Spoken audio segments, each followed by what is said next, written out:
तो आज की क्लास में हम डिस्कस करेंगे कि दिल्ली की स्मॉग की कंडीशन कैसे बद से बदतर होती जा रही है एंड फाइनली स्मॉग की वजह से अब एयर विजिबिलिटी के ऊपर भी इम्पैक्ट पड़ता जा रहा है। एंड उसी के अकॉर्डिंगली अगर देखो तो यूनाइटेड नेशंस का भी एक जो कॉल है for the end of Sudan siege, यानी कि सूडान में जो आरएसए, जो कि वहां पे अब आप रेवोल्यूशन के तौर पे देख रहे हो सिचुएशन चल रही है, आरएसए चाहती है यहाँ पर तख्ता पलट करना, तो अब वो सीज को लेकर यूनाइटेड नेशंस ने फाइनली एक कॉल ली है कि इसे बंद कीजिए।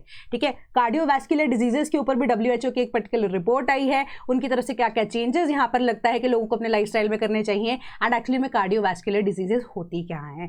Then ethanol undergoing regulatory scrutiny, तो उसके पीछे का रीजन क्या है, स्पेसिफिकली हैंड सैनिटाइजर के कॉन्टेक्स्ट में अगर हम देखें उस चीज को कवर किया गया है। एंड उसके अलावा एक क्वेश्चन है why can not we feel the earth moving, है ना, तो उसके पीछे का एक रीजन जो है वो समझेंगे ज्योग्राफिकल पॉइंट ऑफ व्यू से। Right, to begin with welcome to sleepy classes. तो आज हम डिस्कस करेंगे 31 अक्टूबर 2025 के करंट अफेयर्स के multiple choice questions. And source की अगर मैं बात करूं, the Hindu is the source and multiple choice questions accordingly हम डिस्कस करेंगे, जो कि आपके एग्जाम पॉइंट ऑफ व्यू से आपको हर तरह से हेल्पफुल होंगे। ठीक है, टू बिगिन विद आपकी जो पहली न्यूज कह रही है कि Delhi air turns very poor as haze fog envelops city visibility drops. तो अब स्मॉग के केस में हमें ये चीज़ पता है कि व्हीकुलर एमिशंस हैं, इवन फॉग के लिए क्या है कि पार्टिकुलेट मैटर है, जो मेन मुद्दा है यहाँ पर।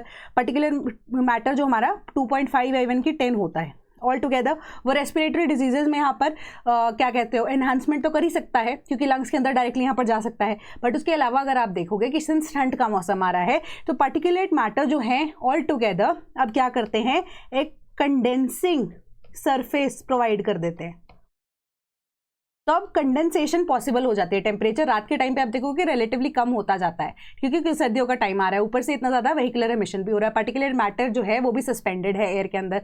तो एक कंडेंसेशन के लिए सरफेस जब इसी ही ड्रॉपलेट्स को प्रोवाइड कर जाते हैं या मिल जाता है, एंड उसके अलावा अब आप देखोगे स्मोक भी उसके अंदर जो है हेल्प कर रही है, तो ऑल टुगेदर वो एक केमिकल स्मॉग बन जाती है, स्मोक एंड प्लस फॉग, तो वो अब क्या हो जाएगा, स्मॉग उसको बोल दिया जाता है। तो वो जो एयर एम्बियंस है, क्वालिटी है, वो सारी चीज़ें यहाँ पर डिप्लीट होती हुई हर साल की तरह दिल्ली में भी इस साल नजर आ रही हैं। बस ये सिंपल सी न्यूज़ थी। इसके अलावा हम जो है अब एनवायरमेंट पर्सपेक्टिव से आपका क्वेश्चन डिस्कस करते हैं कि with respect to national ambient air quality standards consider the following. ठीक है, तो पहली क्या स्टेटमेंट है, the time weighted average for calculating particulate matter 2.5 is 8 hours.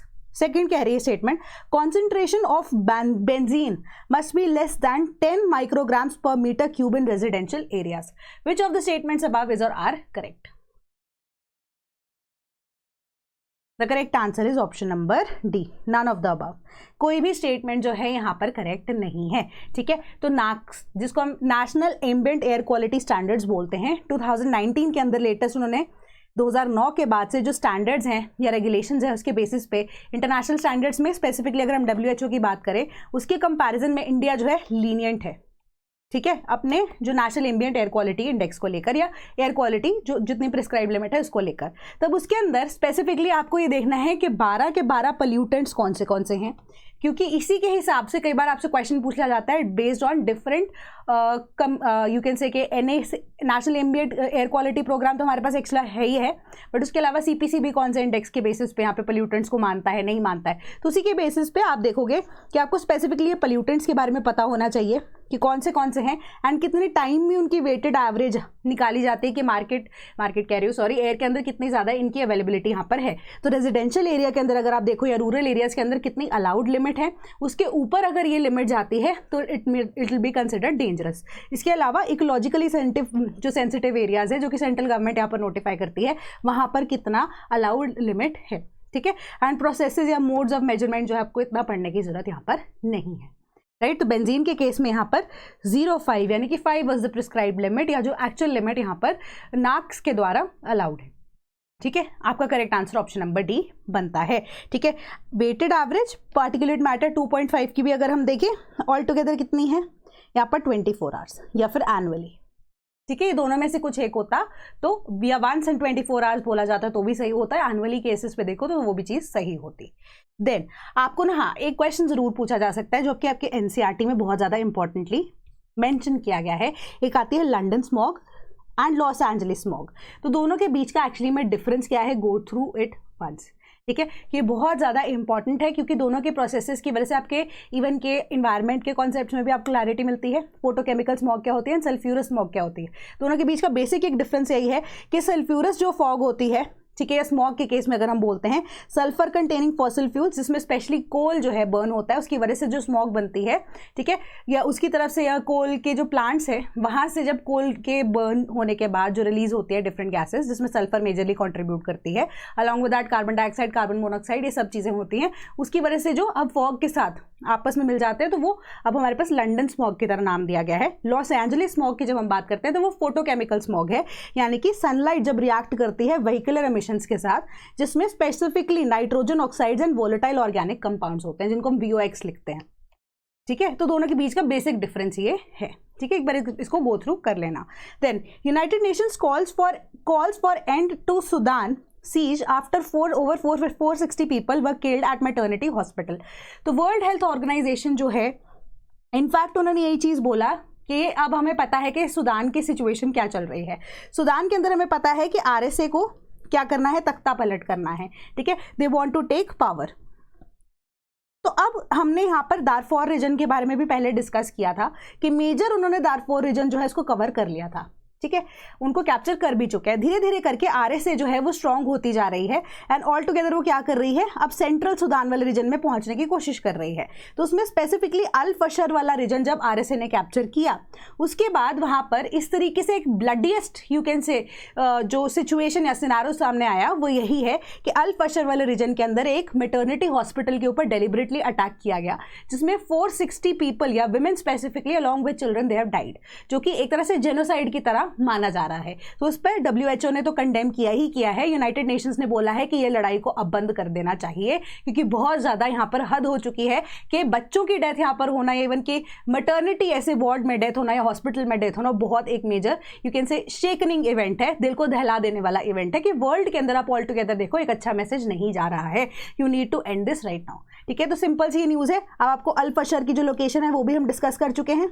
ठीक है, अल फशर मैप पे आप देख लीजिए कौन से रीजन में है, दारफोर रीजन में, नॉर्थ दारफोर रीजन के अंदर फॉल करता है।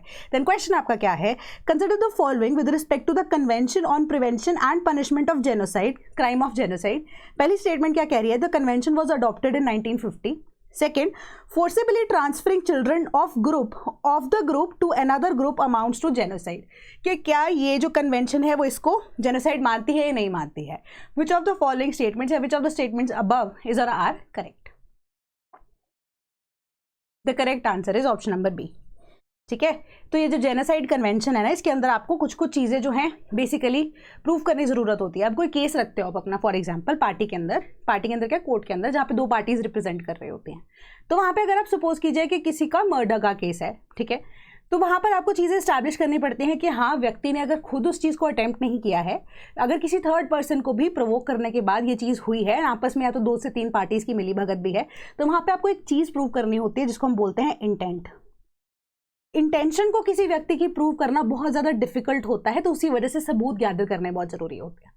तो जेनोसाइड को कंडक्ट करने के लिए सबसे पहले जेनोसाइड वर्ड का मतलब क्या है कि स्पेसिफिकली एक ही तरह के लोग, बी इट कि किसी तरह से उनकी क्लासिफिकेशन की हो, मे बी किसी स्पेसिफिक रिलीजन के लोग हों, डिफरेंट, या फिर कोई एक स्पेसिफिक कास्ट के लोग हों, एक पर्टिकुलर रीजन के लोग हों, उनको यहाँ पर क्लीन करना यानी कि उनको मार देना। ठीक है, एक सिंपल सा पॉइंट ऑफ व्यू यही है कि वो जेनोसाइड में काउंट होता है। ठीक है, तो इसी तरीके से जेनोसाइड का मतलब है कि एक इंटेंट है कि डिस्ट्रॉय करना है होल और a part of a national, ethnical, racial, religious group, जिसके अंदर क्या क्या आ रहा है कि either killing members of the group या कॉजिंग सीरियस बॉडीली और mental harm to the members of the group, deliberately inflict करना उस ग्रुप के ऊपर इस तरीके के अत्याचार जो कि अब physical destruction in the whole or in specific part of the world लेकर आ सके। Then imposing measures intended to prevent births within the group, उसके अलावा forcibly transferring children to the group from one group to another group, वो भी genocide का part बनता है। ठीक है, तो वो डेलिबरेशन, वो इंटेंट यहाँ पर प्रूव करना पड़ेगा। तो सेकंड स्टेटमेंट इसीलिए करेक्ट है। फर्स्ट स्टेटमेंट आपकी इनकरेक्ट क्यों है कि जो convention on prevention and punishment of the crime of genocide, ये एक्चुअली में अगर आप देखोगे तो 1948 में 9 दिसंबर को यहाँ पर साइन हो गई थी। एनफोर्समेंट डेट की जब हम बात करते हैं तो 1951 में 12 जनवरी को ये अब एनफोर्स हुआ था। आई होप ये आपको क्वेश्चन का आंसर क्लियर होगा। Then global study flags cardiovascular crisis mental health challenge for India. India के कॉन्टेक्स्ट में अब यही स्टडी सामने आई है कि अब इंडिया जो है वो डबल बर्डन एक्सप्लोजन लाइफस्टाइल का, डिसऑर्डर्स का, इन्फेक्शियस डिजीजेस का देख रहा है। अब एक तरह से हमारे पास इन्फेक्शियस डिजीजेस जिसमें कम्युनिकेबल डिजीजेस होती हैं मेजरली, उसका बर्डन तो है ही है, ठीक है, जैसे ट्यूबरकुलोसिस हो गया, या आप कह सकते हो जैसे कोविड के मल्टीपल स्ट्रेन्स हैं, या फिर सीजन चेंजेस की वजह से, वेदर पैटर्न चेंजेस की वजह से, इवन वायरसेस या बैक्टीरिया जब स्ट्रॉन्ग हो रहे हैं, क्योंकि एंटीबायोटिक रेजिस्टेंस का केसेस भी हम इंडिया के अंदर बहुत ज़्यादा देख रहे हैं। क्यों? क्योंकि यहाँ पर टॉफियों की तरह तो लोग जो है एंटीबायोटिक्स खाते हैं, क्योंकि नॉलेज ही नहीं है, तो बॉडी जो है एंटीबायोटिक रेजिस्टेंस जो है रेजिस्टेंट हो जाती है, एंड इवन की जो वायरसेज है, बैक्टीरियाज है, वो भी अब इम्यून हो जाते हैं।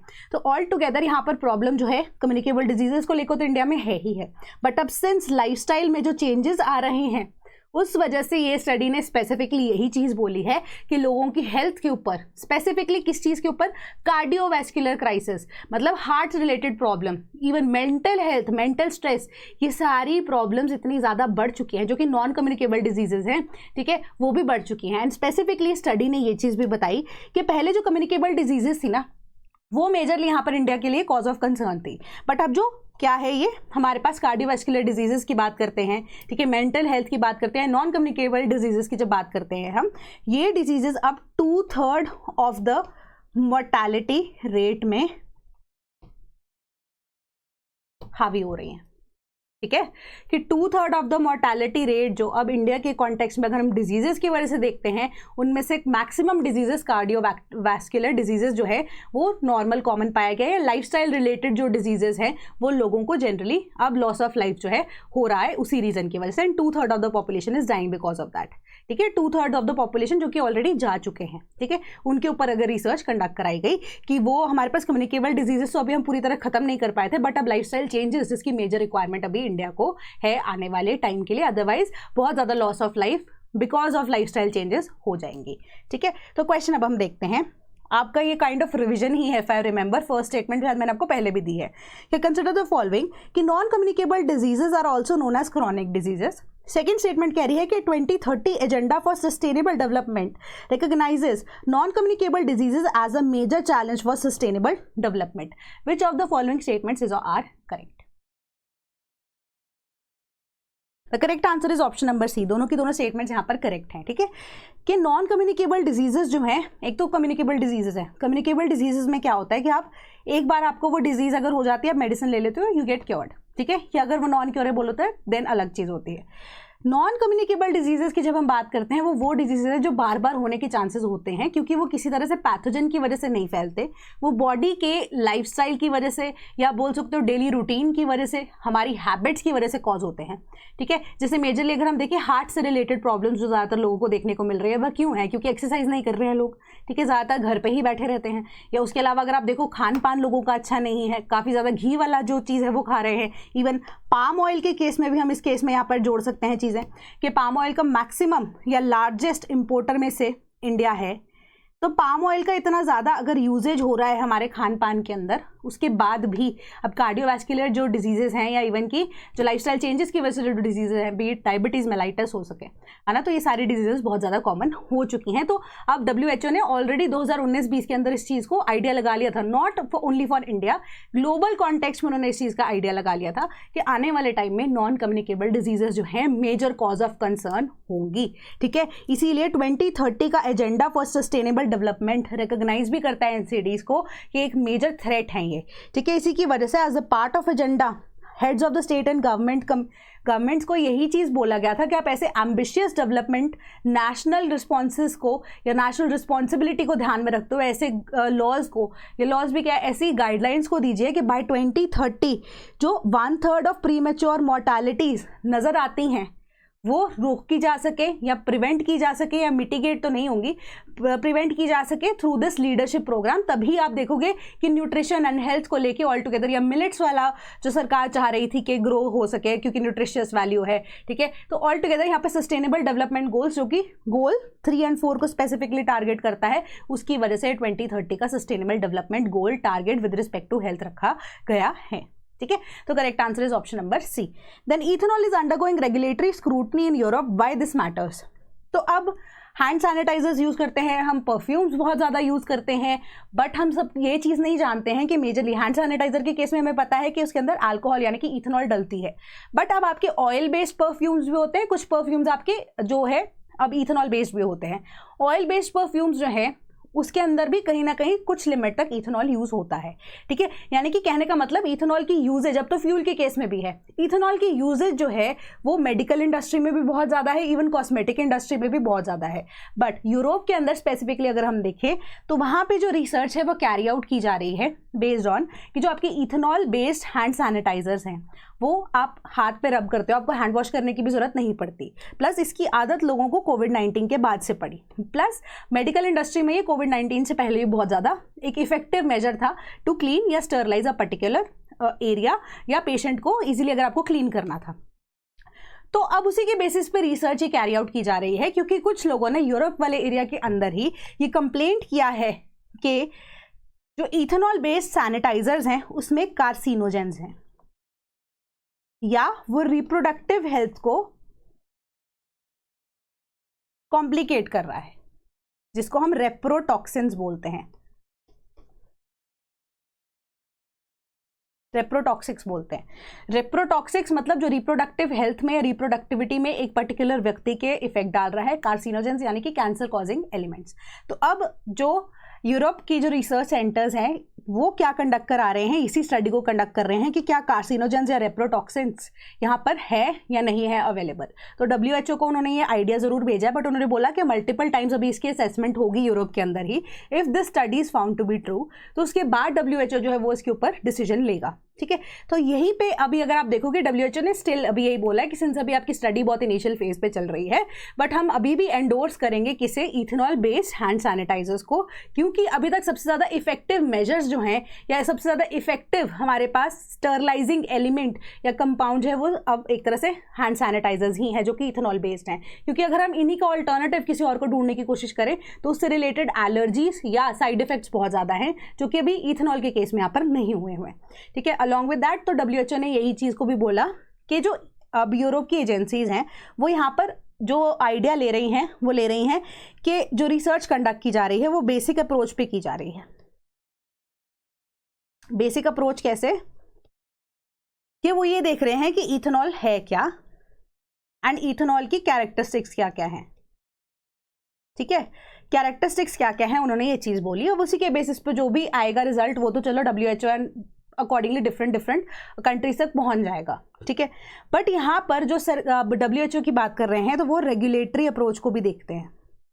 रेगुलेटरी अप्रोच मतलब कि कितना ज़्यादा वो हैंड वॉश या हैंड सैनिटाइजर जो है वो मार्केट में है, कितने लोग उसको यूज़ कर रहे हैं, उसके बेसिस पे अगर हम इसे हटाते हैं मार्केट से तो उसका अब ऑल्टरनेटिव क्या होना चाहिए, ऑल्टरनेटिव के अलावा अगर हम चाहें तो कौन से कितने कितने लोग हैं जो इसके चपेट में आ सकते हैं, क्या क्या चांसेस हैं आने वाले टाइम पे कि कितने लोगों को ये बीमारी लग सकती है। तो अब यहाँ पे दोनों के बीच का बहुत ज़्यादा डिफरेंस है। तो उन्होंने बोला कि अभी तक जब तक हम कोई regulatory framework based on that कि अगर ये जो रिसर्च है वो ट्रू होती है, जब तक ये फॉर्म नहीं होता हम तब तक पब्लिक हेल्थ गाइडलाइंस को चेंज नहीं कर सकते, ठीक है। क्योंकि अब उन्होंने ये बोला यूरोप के अंदर ये चीज़ सामने आई है ज़्यादातर, whereas countries like West Asia, Australia, Canada, India, यहाँ के रिसर्च इंस्टीट्यूट से अभी तक कोई इस तरह की प्रॉब्लम्स या एग्जिस्टेंस ऑफ कार्सिनोजेंस या रेप्रोटॉक्सिक्स जो है यहाँ पर नहीं पाई गई। ये आपकी सिंपल सी न्यूज़ कह रही है। क्वेश्चन देख लेते हैं। सबसे पहली स्टेटमेंट आपकी क्या कह रही है, bactericide antibiotics kills bacteria. Second statement कह रही है bacteriostatic antibiotics limits the metabolism of the bacteria. Which of the statements above are correct? Correct answer is option number C, दोनों की दोनों स्टेटमेंट्स करेक्ट हैं। तो अब बेसिकली बैक्टीरिसाइडल वर्ड जहां पर आ जाता है ना, that means to kill someone. तो अब बैक्टीरिया में ऐसी antibiotics that actually kills the bacteria, उसको हम बैक्टीरिसाइडल एंटीबायोटिक्स बोलते हैं। बैक्टीरियोस्टैटिक एंटीबायोटिक्स वो होती हैं, स्टैटिक वर्ड आ गया ना, मतलब वो लिमिट कर रही हैं मेटाबॉलिज्म ऑफ द बैक्टीरिया, या स्पेसिफिकली उनको मल्टीप्लाई करने से रोक रही हैं, ठीक है, रिड्यूस करती हैं उनका मेटाबॉलिज्म। एंड ऑल टुगेदर अब मैंने एक कॉन्सेप्ट जो है उसमें शॉर्ट भी बनाया था, बट मैं आपको फिर भी बताना चाहूंगी, एंटागनिस्टिक एंटीबायोटिक्स, ठीक है। तो उसका कॉन्सेप्ट क्या क्या है मैं मेजरली आपको यहाँ पर बता देना चाहती हूँ कि जनरली अगर हम देखते हैं कि कोई भी एक ऐसे मेजर कोई बीमारी अगर किसी को लग जाती है, बैक्टीरियल इन्फेक्शन हो जाती है, उसके लिए एक सिंगल एंटीबायोटिक अगर काम नहीं करती तो डॉक्टर आपको जनरली 2 एंटीबायोटिक्स बहुत जल्दी नहीं लिख के देगा, ठीक है, क्यों? क्योंकि उसके पीछे का अगर हम जनरल लॉजिक लगाए ना लेमैन लैंग्वेज में, वो यही बोलते हैं कि 2 तरह के एंटीबायोटिक्स एक बेटर क्या परफॉर्मेंस या वेपन हमें प्रोवाइड कर देगा, जो कि एक्चुअली में बैक्टीरियल इन्फेक्शन को एकदम से खत्म कर देगा। बट एक्चुअली में ये केस नहीं होता है कि बैक्टीरिसाइडल जो एंटीबायोटिक है वो सिर्फ मारने का काम करेगा, बैक्टीरियोस्टैटिक एंटीबायोटिक जो है ऑल टुगेदर वो मेटाबॉलिज्म कम करेगा। क्योंकि अगर इन दोनों को यहाँ पर क्लब कर दें तो जो रिजल्ट आया है, क्योंकि ई कोलाई के केस में ई कोलाई क्या है, बिल्कुल यू कैन से कि इजीली फाउंड बैक्टीरिया है, बट बहुत ज़्यादा डेंजरस है, लाइफ थ्रेटनिंग जो बैक्टीरिया है उसके अंदर ये माना गया है। मोस्ट कॉमनली फाउंड, बट उसके अलावा सबसे ज़्यादा डेडलीस्ट, ठीक है, ऑफ द बैक्टीरिया से माना गया है। तो अभी ई कोलाई के केस में ना इन दोनों टाइप्स ऑफ एंटीबायोटिक्स को मिक्स कर दिया, तो एंड रिजल्ट पता है क्या आता है कि जो बैक्टीरियोस्टैटिक एंटीबायोटिक है उन्होंने मेटाबॉलिज्म जो है बैक्टीरिया के वो कम जरूर किया, बट साथ ही उसने बैक्टीरियासाइडल एंटीबायोटिक को अब ई कोलाई को मारने से भी रोक दिया। सो एज अ रिजल्ट जो ई कोलाई है, जो कि एक्चुअली मल्टीप्लाई नहीं कर पाया बट वो एक्चुअली में सर्वाइव कर गया इनसाइड द बॉडी, या लैब के अंदर जो भी टेस्ट यहाँ पर कंडक्ट किए गए, रिसर्च कंडक्ट कराई गई। सो एज अ रिजल्ट जो एक्चुअली में ई कोलाई को मारा जाना था वो चीज़ पॉसिबल नहीं हो पाई। सो अब एंटागनिस्टिक एंटीबायोटिक्स जो हैं वो क्या कर रही है, क्योंकि एंटीबायोटिक रेजिस्टेंस इंडिया के अंदर बहुत ज़्यादा है, मैं आपको टाइम एंड अगेन ये चीज़ बता रही हूँ। तो इन दैट केस एंटागनिस्टिक एंटीबायोटिक्स को चलो फिर भी यूज़ करना अगर हमने शुरू कर दिया, तो हमें ये भी पता है बैक्टीरिया जो है म्यूटेट बहुत जल्दी कर जाते हैं, वायरसेस भी म्यूटेट बहुत जल्दी कर जाते हैं। तो in that situation E coli ऐसी तरह का म्यूटेशन अपने अंदर लेकर आ सकता है जो कि इन दोनों तरह के एंटीबायोटिक्स पे या इन दोनों तरह की एंटीबायोटिक्स से ट्रीट नहीं होगा। तो उसको हम क्या बोलते हैं, सुपर बग्स। मेडिकल टर्म्स में या स्पेसिफिकली अगर आप देखोगे सुपर बग्स उन्हें बोला जाता है, ठीक है। तो सुपर बग्स जो है इन दोनों तरह के एंटीबायोटिक से ट्रीट करना बहुत ज़्यादा मुश्किल हो जाता है। सो इसी वजह से जो डॉक्टर्स हैं हमको 2 तरह की एंटीबायोटिक्स बहुत जल्दी लिखकर नहीं देते। आई होप आपको ये कॉन्सेप्ट क्लियर होगा। तो करेक्ट आंसर हमारा ऑप्शन नंबर सी है, तो दोनों के बीच का आपका डिफरेंस आपको दिया गया है। Then why can't we feel the earth moving, तो एक क्वेश्चन था, ठीक है, न्यूज़ के अंदर। तो उन्होंने ये बोला कि अर्थ जो है सन के आसपास ट्रैवल करती है अराउंड 1,07,000 किलोमीटर पर आवर पे, वेरएज अर्थ की स्पीड उन्होंने यहाँ पर बोली कि 14,000 समथिंग किलोमीटर पर आवर होती है, ठीक है। तो दोनों ही यहाँ पर मूविंग बॉडीज है, रोटेटिंग बॉडीज हैं, ठीक है, रोटेशन भी है, रेवोल्यूशन भी है अर्थ की तरफ से। जो सन है वो तो स्टैटिक रहता है। तो अब रोटेशन की भी स्पीड जो है 14,000 किलोमीटर पर आवर के आसपास है, जिसका मेजर इंपैक्ट जो है वो इक्वेटर की साइड पे पड़ता है, पोल्स पे इतना नहीं होता है, ठीक है। बट अब आप देखोगे कि उन्होंने ये बोला कि हम फील क्यों नहीं कर सकते अर्थ को मूविंग के लिए, तो ये बहुत अच्छा एक कॉन्सेप्ट उन्होंने यहाँ पे न्यूज़ में आपको समझाया कि फॉर एग्जाम्पल आप गाड़ी चला रहे हो हाईवे के ऊपर, अगर आप एकदम से स्पीड स्लो कर देते हो तो आपको फील होती है, बट आप एकदम से स्पीड बढ़ा देते हो तो आपके पेट के अंदर हल्की सी गुदगुदी होने लग जाती है इनर्शिया की वजह से। बट आप अगर गाड़ी चाहे 100 या 120 की स्पीड पर चला रहे हो, बट एक कांस्टेंट स्पीड पर चला रहे हो, तो आप फील ही नहीं कर पाते कि गाड़ी मूव कर रही है या नहीं कर रही है। You feel comfortable inside the car. तो यही सेम प्रोसेस है कि अर्थ जो है कांस्टेंट स्पीड पर रोटेट करती जा रही है सन के आसपास, जिस वजह से हमें फील नहीं हो पाता कि जो अर्थ है वो एक्चुअली में मूव कर रही है, ठीक है। तो ये सिंपल सा इसका आइडिया था, सिंपल सा इन्होंने कॉन्सेप्ट यहाँ पर बताया कि कांस्टेंट स्पीड से अर्थ रिवॉल्व करती जा रही है अराउंड दी सन, इसी वजह से जो अर्थ है हमें इतना ज़्यादा फील नहीं होता कि वो मूव हो। अब एकदम से स्पीड अगर अर्थ बढ़ा ले तो हमें फील होगा, या एकदम से अर्थ स्पीड स्लो कर दे तो अब हमें फील होगा, ठीक है। बस ये आपके बेसिक एक रीज़न था। अब क्वेश्चन जो है वो magnetic field of the earth से पूछा गया कि the magnetic field of the earth acts as a dipole. Second, the Earth's magnetic field is the strongest at the equator and decreases as one moves towards the poles.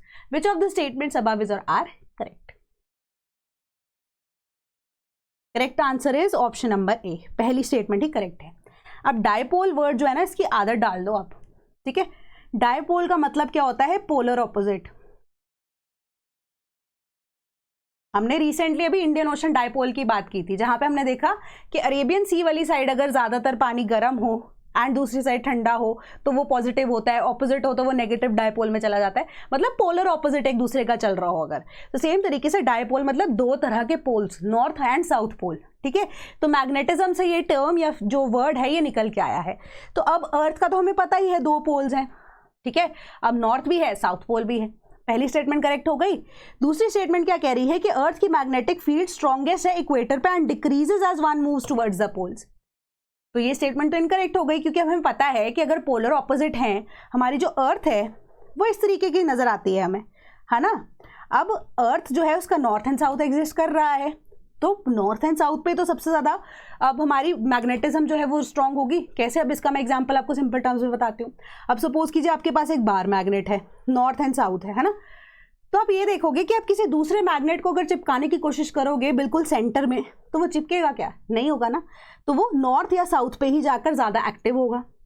Same ही चीज़ आपको statement ने यहाँ पे बोली, ठीक है। तो polar north and south पे जो अब मैग्नेटिज्म का इफेक्ट है या मैग्नेटिक फील्ड का इम्पैक्ट है वो सबसे ज़्यादा स्ट्रांग होगा एंड वो कम होता जाएगा as one moves towards the equator. पहली चीज़ तो ये। दूसरा पॉइंट आता है हमारा इंक्लिनेशन का, ठीक है। अर्थ की इंक्लिनेशन, अब इस डायग्राम को देखो, ठीक है। अर्थ जो है हल्की सी टिल्टेड है, हमें भी ये चीज़ का आइडिया है। एंड मैग्नेटिक फील्ड का अब इस डायग्राम को आप देखिए, नॉर्थ से साउथ, नॉर्थ से साउथ, नॉर्थ से साउथ ये जाती जा रही है मैग्नेटिक फील्ड हमारी। सो अब यहाँ पर हमारा इक्वेटर जो है समवॉट यहाँ लाई करता है। अब इक्वेटर जो है एक हमारे पास क्या इमेजिनरी लाइन ही तो है, ऊपर से अर्थ जो है वो टिल्टेड है, तो इक्वेटर समवॉट यहाँ दिखता होगा। तो अब नॉर्थ से साउथ जब हमारी क्या कर रही है, मैग्नेटिक फील्ड्स ट्रैवल कर रही हैं, तो इक्वेटर तो हम 0 डिग्रीज पे बोलते हैं ना। 0 डिग्री मेजर करने का या 0 डिग्रीज का नाम रखने का पीछे का रीजन ही यही है। पोल्स पे आप 90 डिग्री जनरली कंसिडर करते हो, उसके पीछे का रीजन क्या है? टिल्ट ऑफ द अर्थ की वजह से जो मैग्नेटिक फील्ड्स हैं उसके बीच में जो एंगल बनता है, यानी कि जो अगर हमारी आप देख सकते हो कि this is a pole and magnetic field जो है समवॉट यहाँ पे सीधा के 90 डिग्री का एंगल बना रही है, या एंगल ऑफ इंसिडेंस जिसको हम स्पेसिफिकली बोलते हैं। तो ये 90 डिग्रीज माइनस 90 डिग्रीज या 270 डिग्रीज का जब एंगल बनाती है, उसी बेसिस पे हम एक्टिविटी को मेजर कर पाते हैं, ठीक है। तो इसी वजह से जब ये 90 डिग्रीज माइनस 90 डिग्रीज या 270 डिग्रीज को अगर बनाती है, तो इसको हम यहाँ पर पोलर रीजन या आप कह सकते हो कि मैग्नेटिक फील्ड यहाँ पर एग्जिस्ट करती हैं, एटलीस्ट हम उस चीज़ को कंसिडर करते हैं। वेर एज जो अब इक्वेटर है 0 डिग्रीज पे ही है ऑटोमेटिकली, तो हमें पता है कि मैग्नेटिक फील्ड निकल के सिर्फ यहाँ जहाँ से निकल रही है वहाँ पर से वहाँ पर आ रही है। मतलब एंगल ऑफ इंसिडेंस के बेसिस पे जो अब मैग्नेटिक फील्ड एंड इक्वेटर के बीच का हमें एंगल एटलीस्ट मिनिमम 90 डिग्री का चाहिए था, वो अब टिल्टेड पोजीशन की होने उसकी वजह से भी अगर आप देखो तो वो मैक्सिमम टू मैक्सिमम 60 डिग्रीज ही बनता है, ठीक है। तो अब इस वजह से भी आप देखोगे कि मैग्नेटिक फील्ड जो है इक्वेटर पे अब कितनी है, ऑलमोस्ट 0 है या नेग्लिजिबल फील होती है, ठीक है। तो इसी वजह से हम मानते हैं कि हमारा जो इक्वेटर है वहाँ पर हमें मैग्नेटिक फील्ड इतनी ज़्यादा नहीं दिखती। अब दिखती क्या पता ही नहीं लगती है, फील नहीं कर पाते हैं। एंड आपको मे बी ये चीज़ भी अब पता लग गई होगी कि इक्वेटर को हम 0 डिग्री स्पेसिफिकली क्यों बोलते हैं एंड पोल्स को हम 90 डिग्रीज नॉर्थ एंड साउथ क्यों बोलते हैं। दिस इज द रीज़न, इसके पीछे का reason magnetic field of the earth से जुड़ा हुआ है, राइट। आई होप आपको आज का सेशन पसंद आया होगा एंड कोई भी डाउट होता है तो आप कमेंट बॉक्स में बता सकते हैं। And for tomorrow's lecture if I से कि आई वोंट बी अवेलेबल, तो अब इसके कॉन्टेक्स्ट में सिंस मेरे को आपको कोई और वीडियो तो देनी थी, तो एक रिविजन वीडियो जो है वो शेड्यूल कर दी गई है, ठीक है, जो कि अब एनसीईआरटी से आपके बेसिक्स को एंड स्पेसिफिकली कुछ 1-2 क्वेश्चन होंगे जो कि डील करेंगे विद द सब्जेक्ट शायद हमने जो टच भी नहीं किया है, जैसे कि हिस्ट्री की अगर हम बात करें, इतने क्वेश्चंस जो है हम हिस्ट्री के डिस्कस ही नहीं कर पाते क्योंकि आपके न्यूज़ में इतना ज़्यादा आता भी नहीं है ना।